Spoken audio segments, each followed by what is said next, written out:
India versus England की इस test series में अभी तक तो मजाक चल रहा था, लेकिन अब मामला बहुत ज्यादा सीरियस होने वाला है क्योंकि क्रिकेट के दो बड़े जायंट्स, दो बहुत ही खतरनाक गेंदबाज लॉर्ड्स के ऐतिहासिक मैदान में तीसरे टेस्ट मैच में हमें आमने सामने खेलते हुए दिखाई देंगे। देखो, पहले टेस्ट मैच में पटरा पिच थी, इंग्लैंड ने चौथी इनिंग में हमारे सामने रिकॉर्ड रन चेज कर दी। दूसरे टेस्ट मैच में और ज्यादा पटरा पिच मिली और हमारे बल्लेबाज, खास करके कप्तान शुभमन गिल ने मार मार के इंग्लैंड के गेंदबाजों की नानी याद दिला दी। लेकिन उसके बाद इंग्लैंड सीरियस हो गया है भाई। उन्होंने दो बड़े बदलाव किए हैं अपनी गेंदबाजी यूनिट में और जोफ्रा आर्चर और गस एटकिंसन, जो कि अभी तक इंजर्ड चल रहे थे, उनको तीसरे टेस्ट मैच के लिए टीम में वापस डाला है। वहीं इंडिया के लिए जसप्रीत बुमराह एक बार फिर से तीसरे टेस्ट मैच के लिए अवेलेबल होंगे। दूसरे टेस्ट मैच में आराम करने के बाद अपनी बॉडी को तरोताजा करके वो लौटेंगे और एक अच्छा खासा लंबा ब्रेक उनको मिल गया क्योंकि पहले टेस्ट मैच और दूसरे टेस्ट मैच के बीच में अच्छा खासा गैप था। उसके बाद पूरा दूसरा टेस्ट मैच, उसके बाद 3 दिन का gap.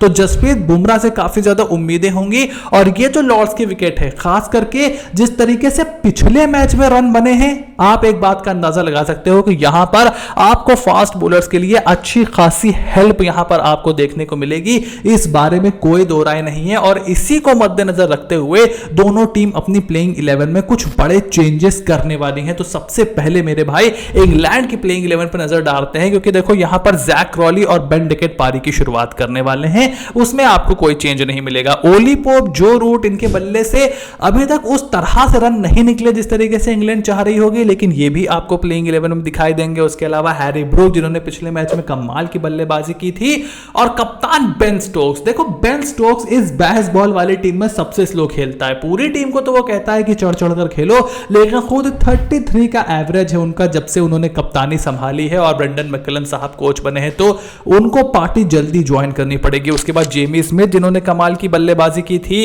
Then Chris Woakes, Brydon Carse, Jofra Archer, ये आपको खेलते हुए दिखाई देंगे। और नंबर 11 पर शोएब बशीर की जगह मैं गस एटकिंसन को खेलते हुए देख रहा हूं। देखो, पिछले मैच में भी जोफ्रा आर्चर अवेलेबल थे, लेकिन उनको इंग्लैंड ने खिलाया नहीं था। अब गस एटकिंसन को आपने टीम में तो ले लिया है, लेकिन क्या वो इंडिया के डिसीजन और उनकी प्लानिंग को इन्फ्लुएंस करने के लिए लिया है या फुली एंड रेडी हो गए हैं वो खेलने के लिए? ये तो जब इंग्लैंड प्लेइंग 11 अनाउंस करेगी अब से कुछ देर में हमको मालूम पड़ जाएगा। लेकिन शोएब बशीर की जगह मैं उनको जरूर खेलते हुए देख रहा हूं क्योंकि बशीर इंडियन बल्लेबाजों के सामने बिल्कुल भी थ्रेटनिंग नजर नहीं आ रहे हैं और इंग्लैंड में लॉर्ड्स के मैदान पर वैसे भी स्पिन गेंदबाजों को कुछ भी असिस्टेंस नहीं मिलता है। सो आई एम थिंकिंग कि वो 4 प्रॉपर फास्ट बॉलर्स के साथ जाएंगे, जिससे बेन स्टोक्स का वर्कलोड भी थोड़ा कम हो जाएगा गेंदबाजी के मामले में। और अब अगर भारतीय टीम की प्लेइंग 11 देखें तो देखो, एक तरफ अगर कॉन्ग वापस आ रहा है तो हमारे पास भी गॉडजिला अवेलेबल है। यशस्वी जायसवाल, केएल राहुल, करुण नायर आपको टॉप 3 यहां पर दिखाई देंगे। करुण नायर के लिए ये टेस्ट मैच बहुत ज्यादा इंपॉर्टेंट है बिकॉज अगर आप 3 टेस्ट मैचेस में बैक टू बैक फेल हो गए so Indian team might start to look ahead. और जो आपका ये मिरेकुलस कमबैक हुआ है, एक बिल्कुल फिल्मी स्टोरी वाला कमबैक हुआ है, this might not last long क्योंकि आप ऑलरेडी सरफराज खान की जगह खेल रहे हो मेरा भाई। बैकफुट गेम आपने बिल्कुल डेवलप किया नहीं है और आप भले ही 1-2 कवर ड्राइव में एस्थेटिक लगते हो, बट मुझे उनकी टेक्निक में बड़ी कमियां दिखाई दे रही हैं। सो उनके लिए बहुत इंपॉर्टेंट है। शुभमन गिल जरूर चाहेंगे कि 2 मैचेस में सेंचुरी लगा दी है, अब ऑनर्स बोर्ड पर लॉर्ड्स के अपना नाम लिखवा दो। वो पहले ही बोल चुके हैं कि वो यहां पर खेलने के लिए बहुत ही ज्यादा एक्साइटेड हैं। उसके अलावा नीतीश कुमार रेड्डी हैं, ऋषभ पंत आपको खेलते हुए दिखाई देंगे, देन रविंद्र जडेजा, शार्दुल ठाकुर को मैं वॉशिंगटन सुंदर की जगह खेलते हुए देख रहा हूं। अगर आप एक एक्स्ट्रा फास्ट बॉलर चाहते हो तो नीतीश कुमार रेड्डी की गेंदबाजी पर आपको बिल्कुल भी भरोसा नहीं है, ये साफ दिख गया मुझे दूसरे टेस्ट मैच में। अब क्या आप उनको लॉर्ड्स की कंडीशंस को देखते हुए चौथे टेस्ट मैच में कंसीडर कर सकते हो as your 4th fast bowler? That is the decision that you will have to make। अगर आप कंसिडर करते हो तो फिर भाई आप सुंदर को खेलते रहने दो, अपनी बैटिंग और लंबी करने दो, क्योंकि देखो बैटिंग की जरूरत आपको पड़ सकती है। यहां पर उतनी बेल्टर बैटिंग पिच होगी नहीं है।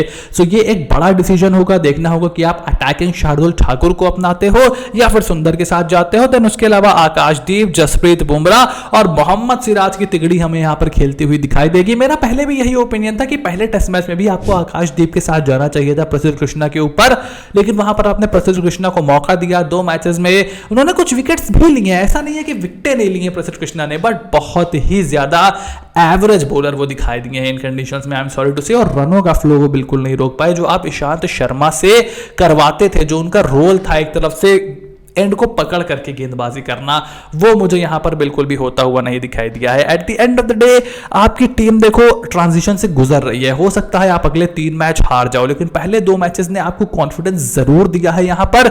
और मैं यही चाहूंगा कि बहुत ज्यादा चेंजेस करने को आप ना देखो, आराम से खेलते रहो। दबाव इंग्लैंड पे है क्योंकि पहले टेस्ट मैच में हमने 4 दिन उनको नीचे लगा करके रखा हुआ था, दूसरे टेस्ट मैच में हमने उनको कंप्लीटली डोमिनेट किया है। मतलब कहीं पर भी ऐसा नहीं लगा कि इंग्लैंड मैच में वापस आ सकता है, एक पारी भी ऐसी नहीं लगी। मुझे तो लगता है कि इंग्लैंड इतना डिमोरलाइज हो गया है कि वो अब आपको उलूल जुलूल डिसीजन लेने पर आप उसको मजबूर कर सकते हो अगर ये टेस्ट मैच आप किसी तरीके से निकाल देते हो। यहां पर अगर इंग्लैंड ने वापसी कर दी तो वो यही कहेगा कि हम वो तो एबरेशन था, इत्तेफाक हो गया, हम अपने घर में खेल रहे हैं, हम बेसबॉल हैं, फलाना ढिमकाना, और फिर उनकी मीडिया भी आपके पीछे पड़ जाएगा। So I like to see a solid fight from the Indian team, that is what I would like to see. Results आप डिक्टेट नहीं कर सकते, परफॉर्मेंस आप जरूर डिक्टेट कर सकते हो। तो आपके हिसाब से इस मैच में कौन सी टीम बाजी मारने वाली है, मुझे कमेंट बॉक्स में लिख करके जरूर बताओ। चैनल को सब्सक्राइब करो, नोटिफिकेशन की घंटी बजाना बिल्कुल भी ना भूलना, ताकि ऐसी कोई भी वीडियो तुमसे बिल्कुल भी मिस ना हो। Stay tuned and I will see you soon in the next video.